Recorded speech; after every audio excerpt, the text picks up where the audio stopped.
So welcome everyone. I'm going to talk to you this morning about Autism Untold. So it's a telling and an untelling of the autism story. We're going to start with a kind of the traditional view about autism, and then some of the different narratives around autism as well.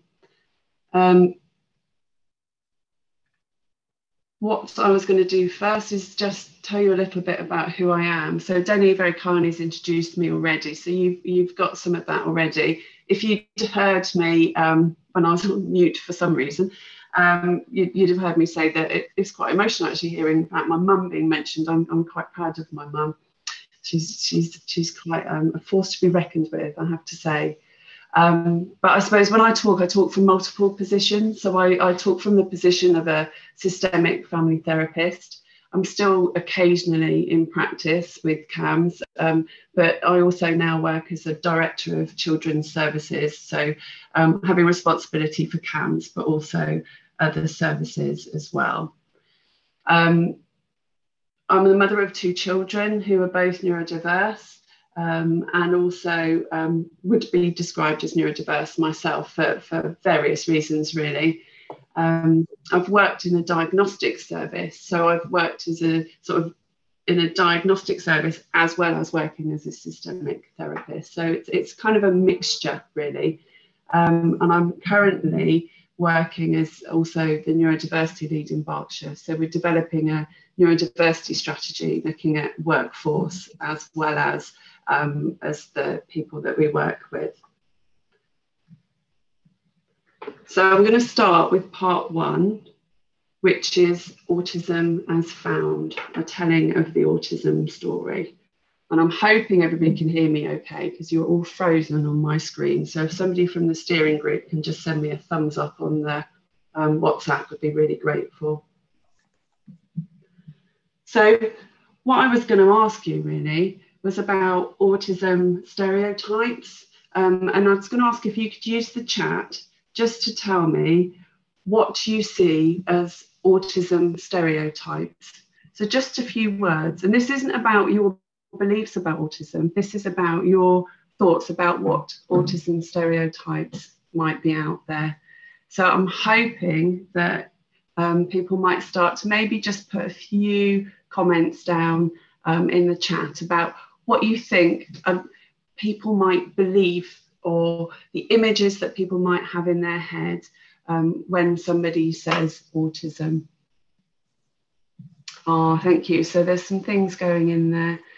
No empathy, no imagination, antisocial white male, savant or a misbehaving child. Rain Man, yes, when I did my research, I heard Rain Man a lot.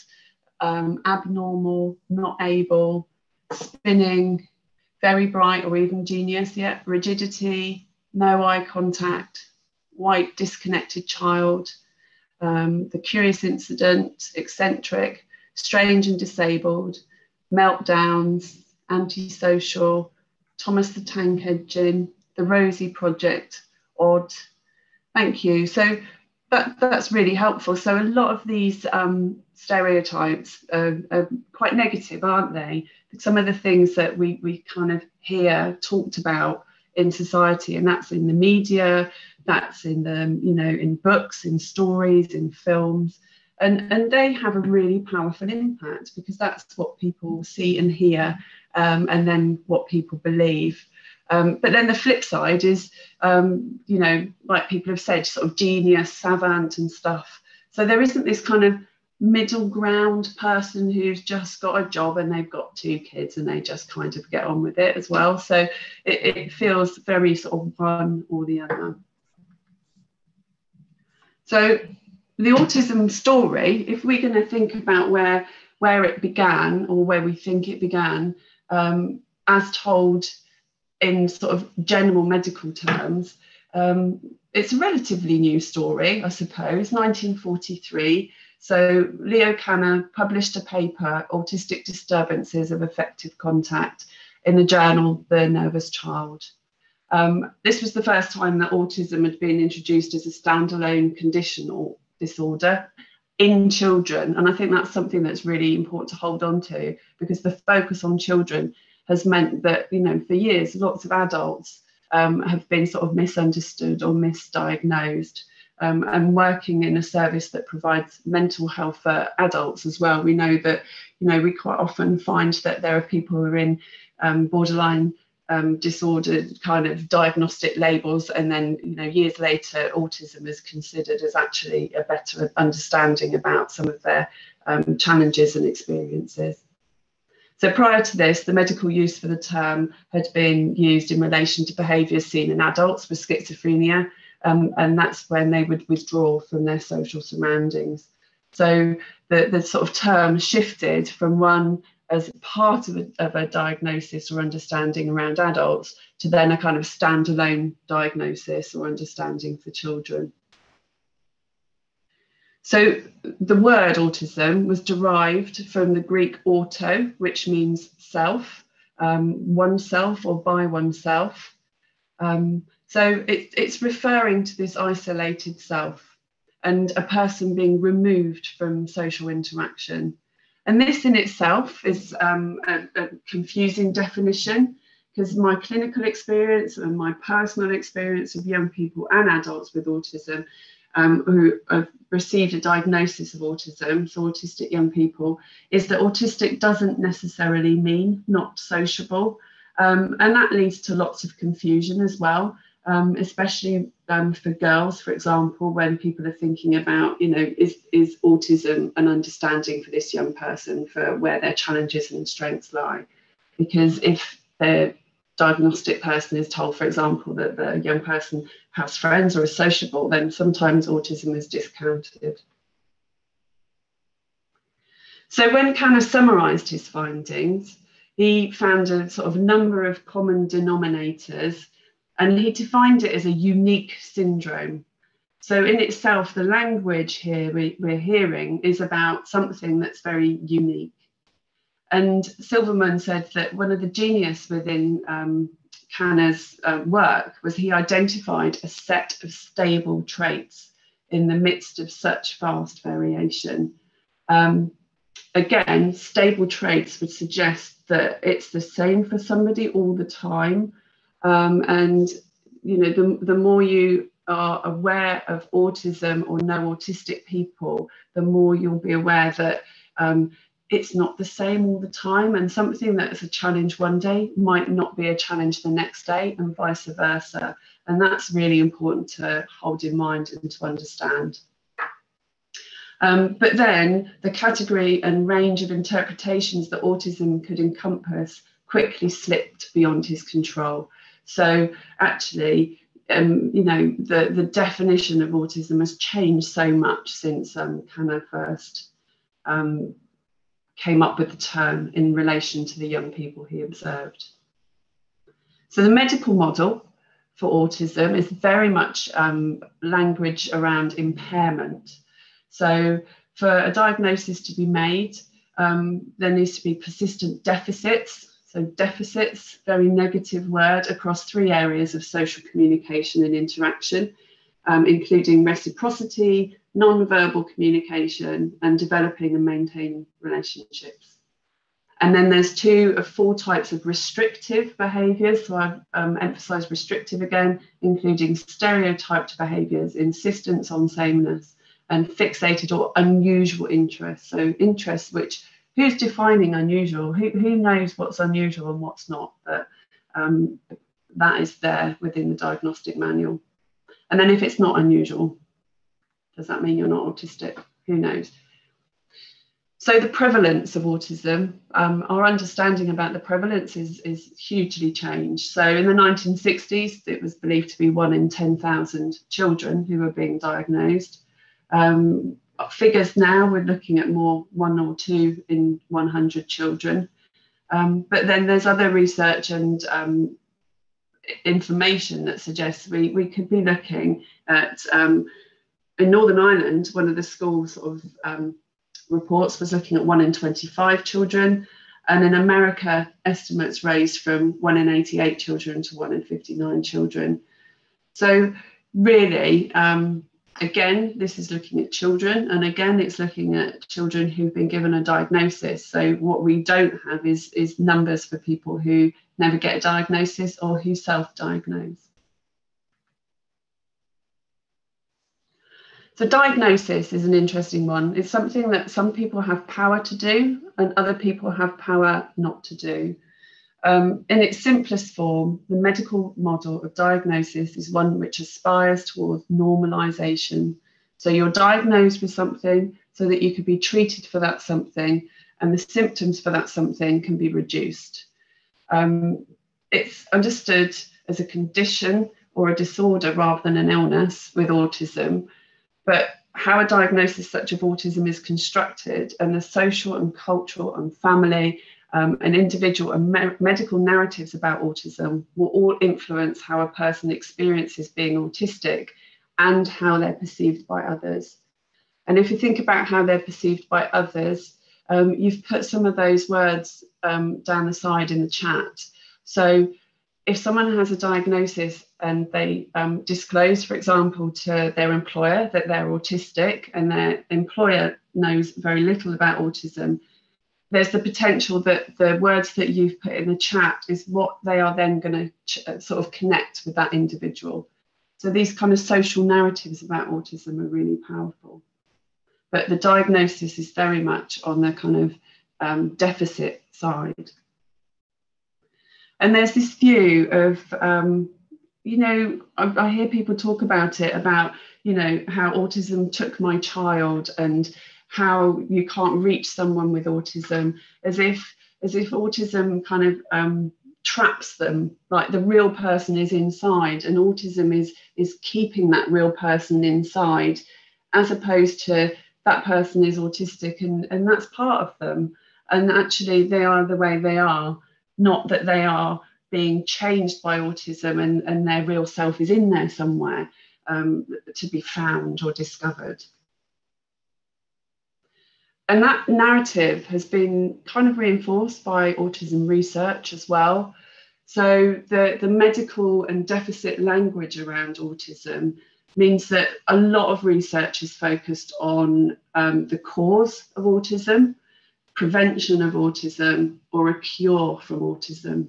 So if you're an autistic person and you read research that's about either eradicating you, identifying you before birth, so you're not born, for example, and then there's a wonderful young person on television this week talking about the same with Down syndrome as well, or cure, so being cured from being how you are, really.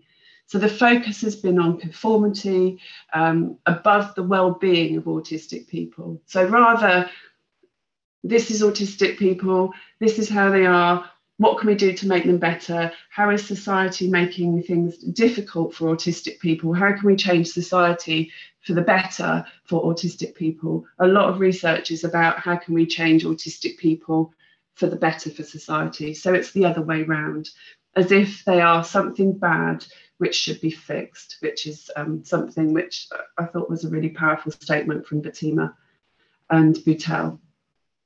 So also looking at sort of autistic people almost as if they're kind of mice and they're not equal communication partners within research as well. So this kind of aboutness research rather than a withness research.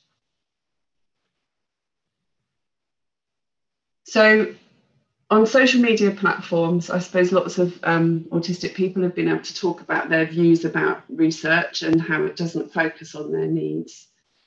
Mila warns that without talking with autistic people, research becomes a monologue on neurotypicalism on autism. And the argument is for research to be more in tune with what is actually wanted by the autistic community. And Gillespie Lynch stressed that researchers need to identify how autistic people think about autism as a first step towards developing research that is relevant to their interests and the needs of the community whom the research is intended to serve. So it's not about serving the researcher or the organisations that are funding the research, for example, medical organisations or pharmaceutical organisations, but about the autistic people themselves. What do they need and what will make their lives better? And they also argue as well about, you know, how we use language and how powerful that is really, and the consequences of that language and the consequences of research. Because if we think about, for example, vaccinations and the huge impact that the research on vaccinations had on people not vaccinating their children because of, you know, misappropriated findings really, which meant that lots of people thought they would cause autism by giving their child a vaccination against you know, measles, etc. And then we ended up having lots of children not vaccinated, and then we had kind of measles come back because of this fear around autism that's created by this kind of language and narrative really. So we've been encouraged to think about the language that we use in our research. So not to use terms like special interests or at risk of autism or economic burden, but just to think about things like focused interests. We all have focused interests, increased likelihood of autism as opposed to at risk of autism. And then discourses that centre on the impacts of the social arrangements of autistic people rather than, you know, economic burden. And I do hear people talk about the cost of things around autism, unfortunately.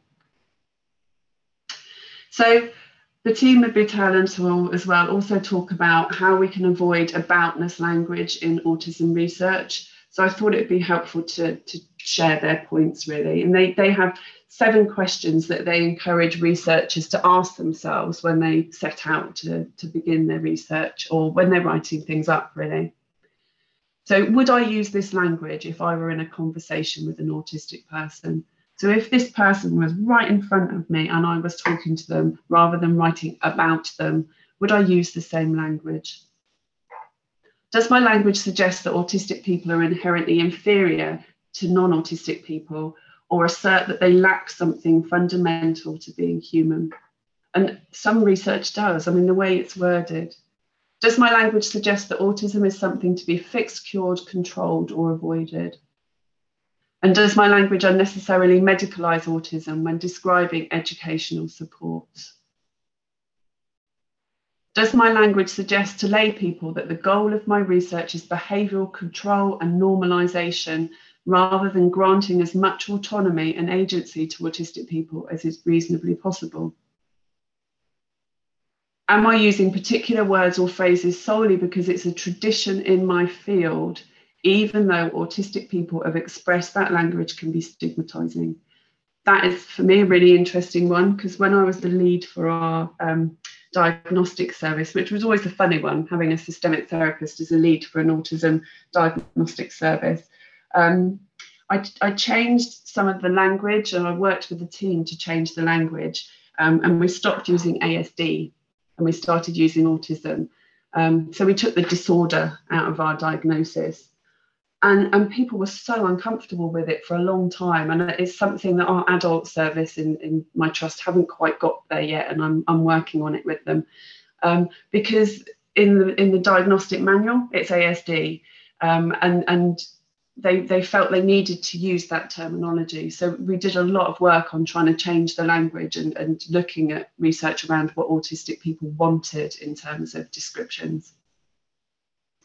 Does my language unnecessarily other autistic people by suggesting that characteristics of autism bear no relationships to characteristics of non-autistic people? So I suppose those are some things to hold in mind, really, if any of you are conducting research or writing up research. So that's Autism as Told. So that's some of the history around autism and diagnosis. And then what about autism as made, not found? So the first story is very much about Kanna finding autism. But what about different narratives around diagnosis? What if we challenge diagnosis? I'm just wondering, you put some really helpful comments in the chat earlier. I'm just wondering if you could do the same now and put down in the chat what arguments, if any, that you've heard against autism as a diagnosis, or arguments against diagnosis in general. So if you'd be kind enough just to write some comments down the side.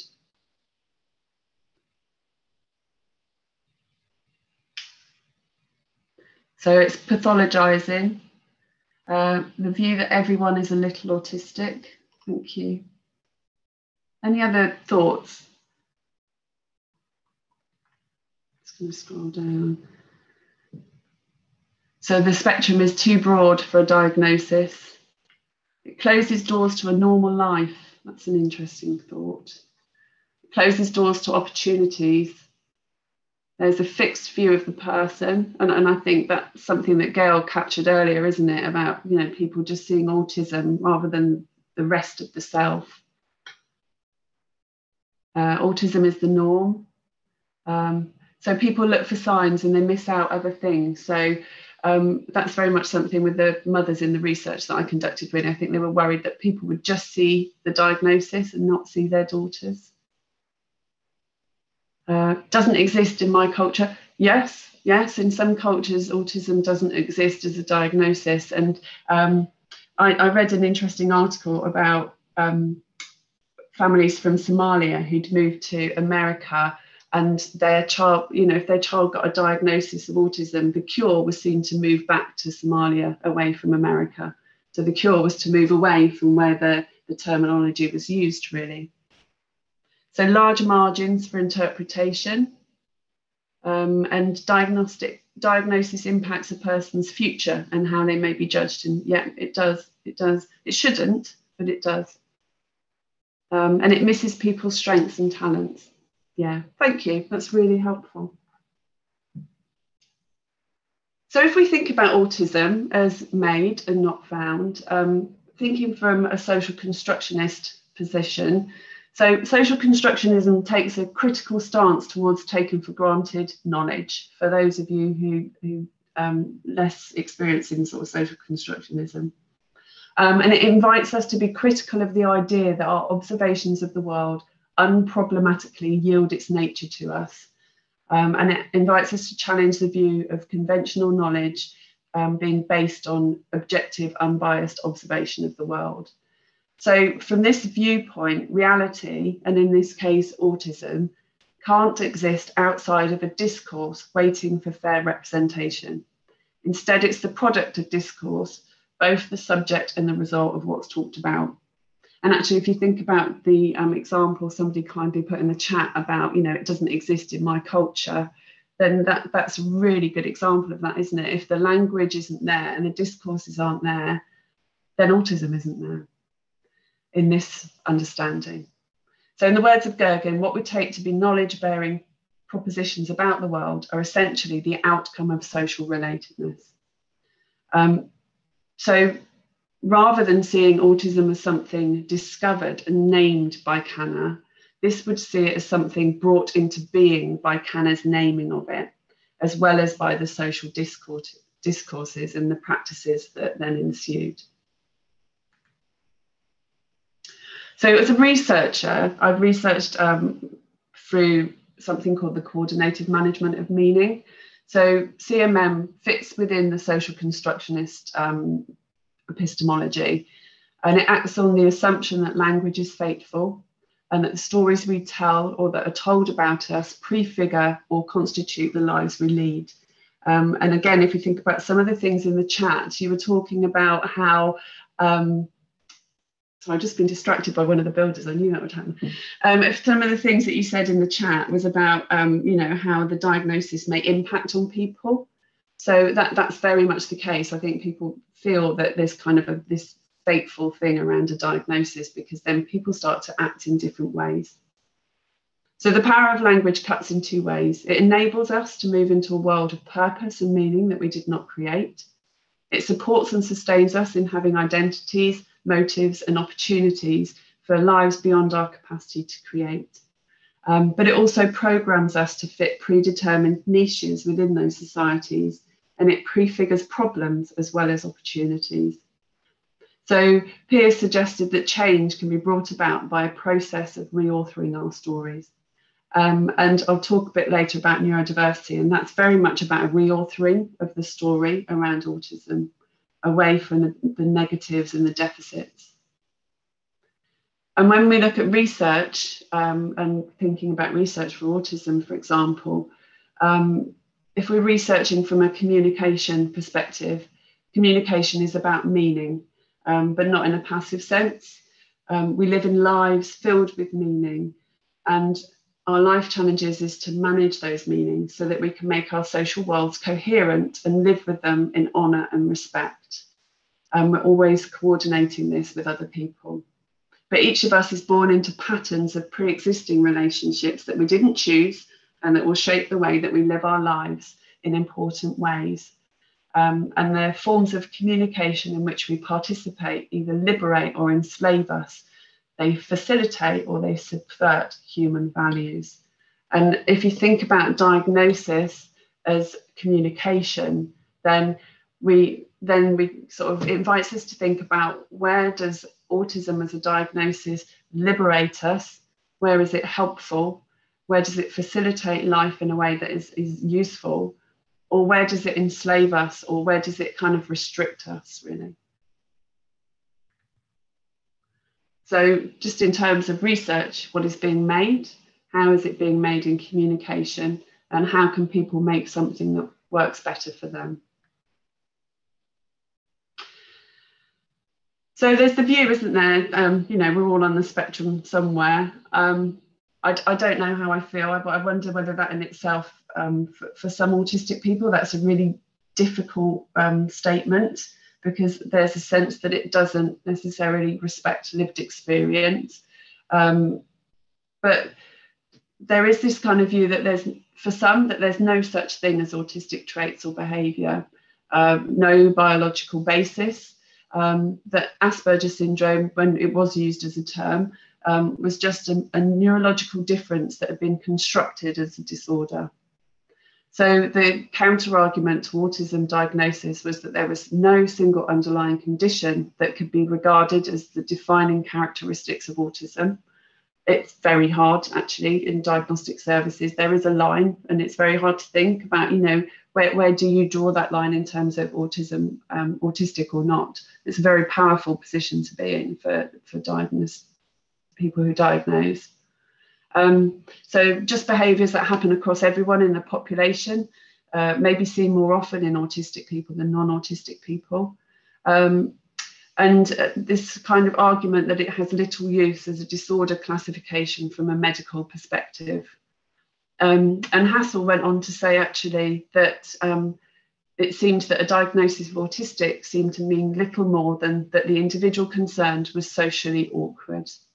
I've spoken about that with a number of autistic adults and young adults, and that's a really difficult description to hear when you are an autistic person living with a lot of the challenges that are around you within sort of society and the way our society is constructed. But autism as a construct is something that has been, you know, it's been written about as being a commodification. And if you think about it, it is big business. So you have things like, you know, fidget toys, like fidget spinners and things like that, you know, all these kind of things which are all over my house, I do have to say, and they are incredibly useful. And I had a complaint from my son yesterday that a squishy ball wasn't squishy enough. So, you know, but it is big business. It is out there. People are making money. Huge number of books about autism. You know, autism, you know, bracelets, bangles, jewelry, you know, T-shirts, I'm an autism mum, all this kind of stuff. There's a lot of money around autism. But there's also, I don't know if you see the top middle there, that's an ADOS kit. You know, huge money in autism diagnosis, and to train to do the diagnostic assessment, the ADOS assessment, is very expensive. To buy the kits is very expensive. That box up there of, you know, just random toys is worth over £1,000. To carry on doing the assessments with the correct forms is really expensive. And then also you have the bottom box there, you have people who go into private practice. So you can pay well over £1,000 for an autism diagnosis. So there is money to be made in autism for people. And it's about, where is that money being made in a way that supports autistic people, where is it being made in a way that exploits autistic people or their families, and in particular, maybe worried parents? So Sami Timuri's talking later, but he wrote a really interesting article with Damien Milton and others about the commodification of autism diagnosis, really, deconstructing diagnosis. And he advised that any doubt he had that the assessment module was not a commercial product was reduced when he was told that the model for use with adults who have little language or use typing had not been developed as it was not commercially viable. And I think that's such a telling statement, not commercially viable. So if you want any argument about, autism being a kind of commodification and people thinking about it in financial terms as well as need, I think that's very much there. So I want you to imagine if autism had been discovered or identified at a different time by someone other than Kanner, who had been observing a different set of subjects. So I'm going to read a story to you now. I'll leave it to you whether it sits comfortably with you or not. And apologies if it doesn't, but it's just a kind of a what if story to put it into context, really. So Kanner observed 8 children who presented with significant difficulties, and all or most of them had language delay and learning difficulties, and the majority were male. What followed was an understanding of autism as a childhood disorder, which was connected to learning difficulties and language delay and believed to be more prominent in boys. Researchers largely focused on how to identify, prevent, treat, or cure autism as it has been presented to the world by psychiatrists as a disorder, something which should be removed or at least corrected, and diagnosis has to be by qualified medical professionals. What some now believe and or understand is that autism is a lifelong condition or way of seeing the world. Autistic people do not always have language delay. People can be identified as very intelligent, can be autistic, or people with average intelligence as well as people with learning difficulties. It's also believed that autistic girls have been under-identified, under-referred, and under-diagnosed. Autistic people and advocates are now challenging the focus of research and arguing that it should be about improving quality of life, not prevention or cure. And adults are identifying as autistic and not always seeing the need for an official diagnosis. So I'd like to invite you to imagine how things might or could have been different if autism had been identified by someone else at a different time. So it's been suggested that historical figures such as Einstein, Marie Curie, and Emily Dickinson may have been autistic. What if it was in connection with one of these great thinkers that autism had first been named or identified? Einstein was born in 1879. He's believed to have been a loner and repeated sentences obsessively until he was 7 years old. He was also believed to struggle socially, had sensory sensitivity, and is described as presenting with a lot of behaviours that are currently understood to fit with a diagnosis of autism. Marie Curie and Emily Dickinson have also retrospectively identified as being shown as having signs of being on the autism spectrum. So what if, in the 1930s, prior to Kanner's work being published, someone had published research into similarities between great thinkers, scientists, and poets? In their study, they may have found a common thread of a preference for solitude, some social communication difficulties, an ability for great thought and creativity, and an ability to see the world slightly differently from the majority of the population. They may have used the word autistic to describe them due to the common thread of either difficulty socialising or finding socialising difficult, which, while similar, I would argue are not one and the same, as one is observed and one is experienced. Autism may then have been identified as a gift rather than a disorder. It would not be understood as a male or childhood condition disorder. It may not make it into the DSM or ICD manuals. You may not have it diagnosed by medical professionals, but it may be identified in schools who would encourage and develop the skills of those who had it, or it would be identified by individuals about themselves. Research would not have gone on to predominantly focus on how to prevent or cure autism. Scientists and researchers may, however, have focused on how to reproduce the autism gene, with many of the scientists proudly identifying as autistic themselves. With the term autism taken, Kanner would have chosen a different term to describe the children in his work, and at first, they may be seen as something quite separate to the likes of Einstein, Marie Curie, or Emily Dickinson. The behaviours currently identified as autism would still be the same, but the management of meanings given to those behaviours would be very different. Now, rather than having a growing neurodiversity movement advocating for the rights of autistic people and giving some autistic adults a voice, we might start to see shock stories in the press connecting autism that everyone wanted to identify with the condition named by Kanner, which might be seen as a deficit or disorder or something very different.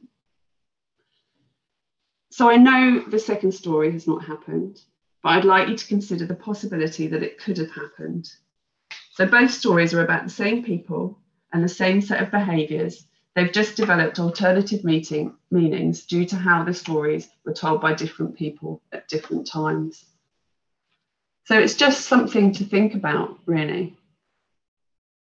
But after saying that, I think it's also important to note that all autistic people have rights, strengths and weaknesses, just as all neurotypical people do, regardless of traditional views about ability, contribution and needs. And I think that's a really important thing to just hold in mind at the end of my story there. So how do we have a both and story? How do we think of autism as made and found?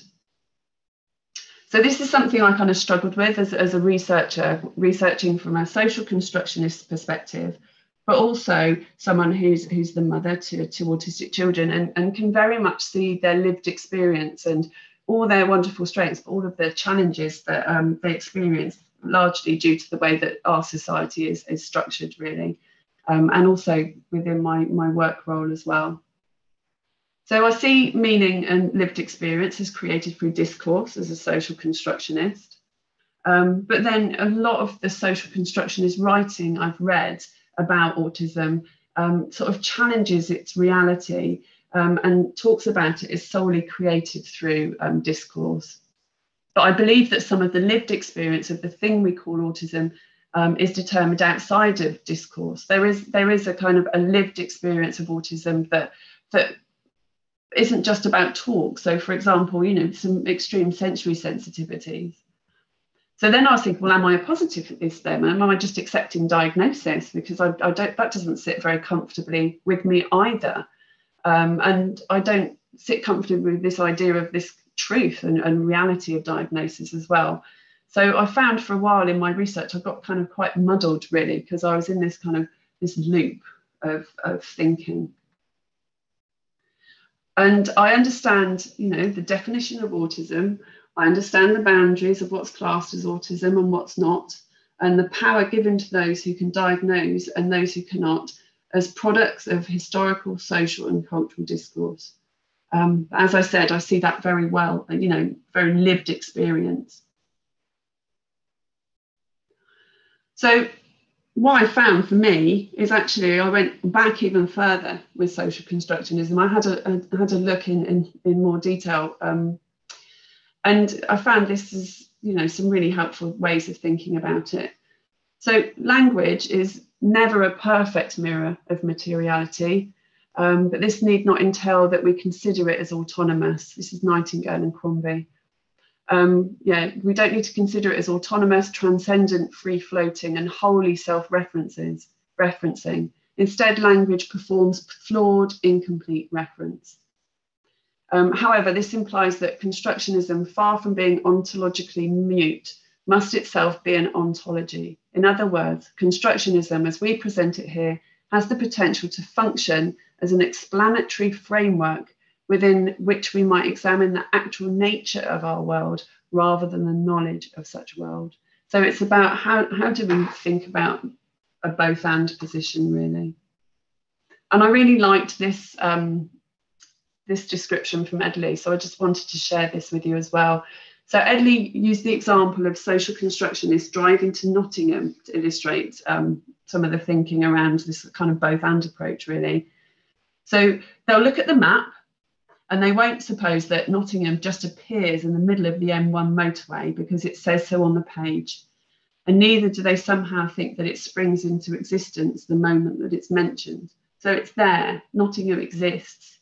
But social constructionism is more subtle than that. Instead, a constructionist might point out that Nottingham is a city by virtue of a text, so royal decree. So it's a city because it's been called a city. The houses are there, but the fact it's a city, that's the construction.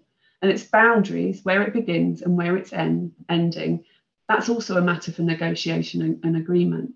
So if you think about that in terms of autism, the boundaries of where autism is or not, that's the matter for negotiation and agreement. So the argument is not that Nottingham doesn't really exist, but that it does so as a socially constructed reality. So it's not an argument that autism experiences don't exist, but calling it autism and the meanings we give it around autism, that's the social construct. And then, you know, are you autistic or not? That's the social construct.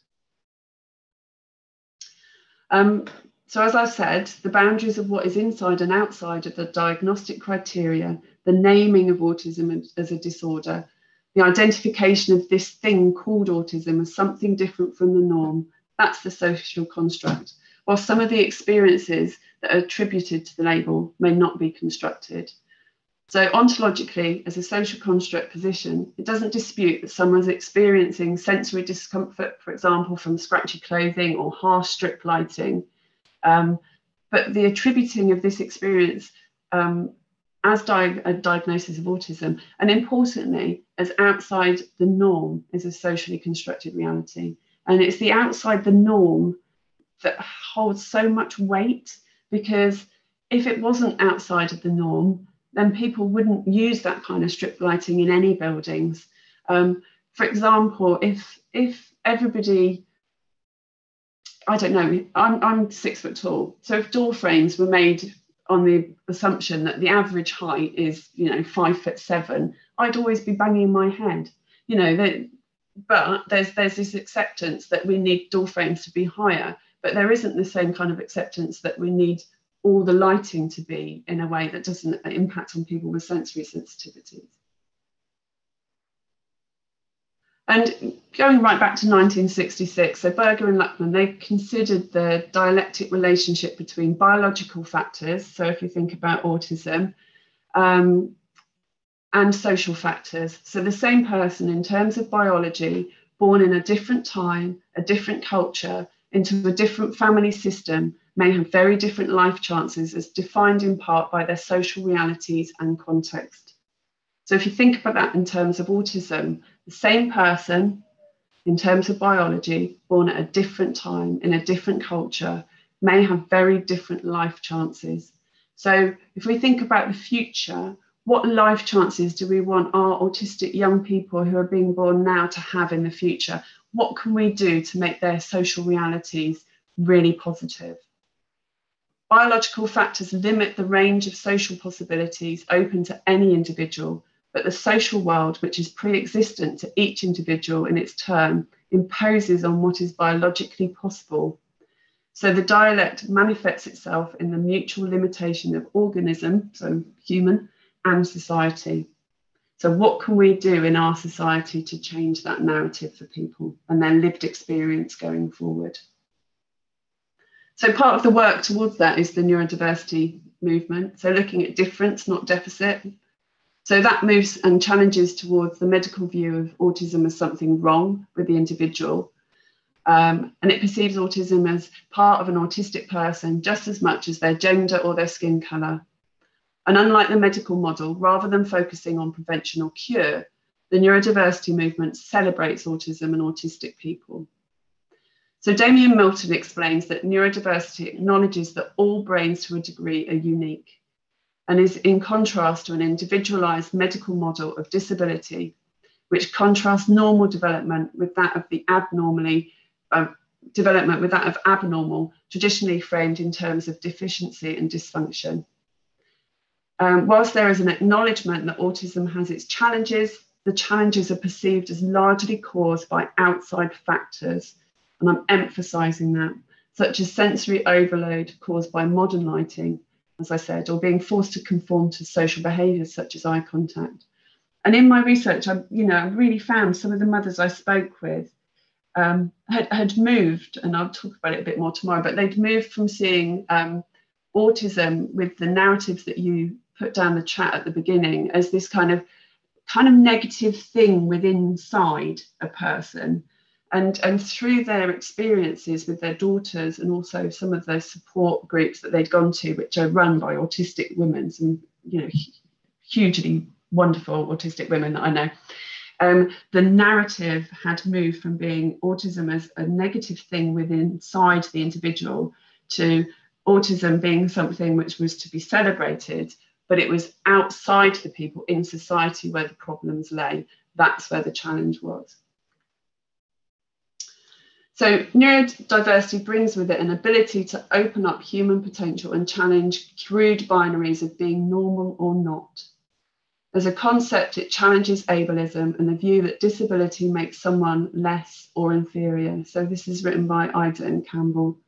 It brings with it its own complexities while celebrating difference, and it's important to be mindful of some of the challenges that come with being autistic and neurodiverse, both in modern society or in any given context in time.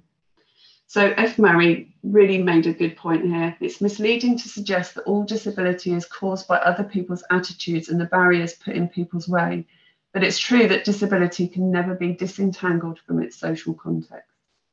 And I think, as Jenny said at the very beginning, I've very much seen that with my mum. And, she taught me about ability and disability, but she also taught me about where challenges can lie outside the individual. So can I just ask you, just to pop in the chat, just before we finish soon, about what words come to mind when you think about neurodiversity?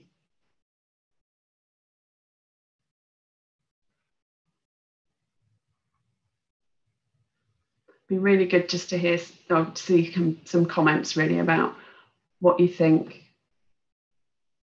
So difference, variety, creativity, importance of asking how is it for you? Yeah, opportunity, different wiring, human rights, unique, different ways of understanding and communicating, acceptance and empowerment. That's brilliant. I like that.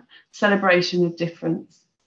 Brilliant, thank you. These are very different for the first narratives, aren't they? Autonomy, meaningless. Thank you, Semi. Acceptance and empowerment. Excellent, thank you. Some very different narratives there, especially from some of the first ones as well. So joy and loving and abilities. Yeah, thank you. I was just going to end, I'm not going to talk for ages on this because we need to finish really soon, but I suppose one of the things I was just going to share, because I just like popping these slides in more than anything, is about this view of a spectrum as well.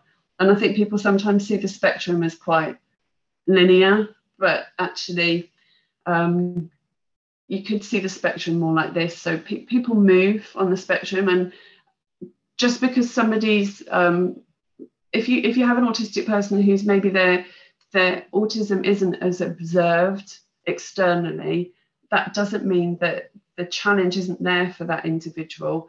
And we have quite a high, unfortunately, high suicide rates, for example, within our autistic community, of people who may have hidden needs associated with their autism, or people who are camouflaging. So it's about, just because you don't see, and I'm quoting, autism, it doesn't mean to say that there isn't a need for support. And actually, I think the spectrum, I would love this to be moving, because it moves as well. And somebody who, and I've said this earlier, who you may cope with something one day and you may cope with it brilliantly, but another day it might be just too much for you because things have just layered and they've built up. So it's about seeing that it's not static as well, and I think that's really important too. So as a final thought, I just wanted to pull a quote from Pierce and just leave you with some other thoughts as well. So Pierce suggested that the characteristics of the material universe and the properties of mind are sufficiently different that any number of stories may be told that adequately account for the facts. So if you think about my alternative story about autism. So from this position, how do we as researchers, professionals, parents, carers, families, and autistic people explore the narratives and discourses that have brought autism as we know it into the social and political domain, whilst equally respecting the lived, including physical and psychological experiences of those given the diagnosis of autism, so autistic people, as well as those who love and care for them.